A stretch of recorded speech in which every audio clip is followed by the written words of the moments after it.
ইজ্জত হচ্ছে আল্লাহর, সমস্ত সম্মানের অধিকারী আল্লাহ, ইজ্জতের মালিক হচ্ছেন আল্লাহ।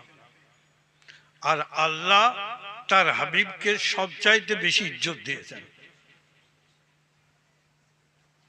আল্লাহ তার হাবিবকে সবচাইতে ভালোবাসেন আর সবচাইতে ইজ্জত দিয়েছেন, হেফাজত করেছেন।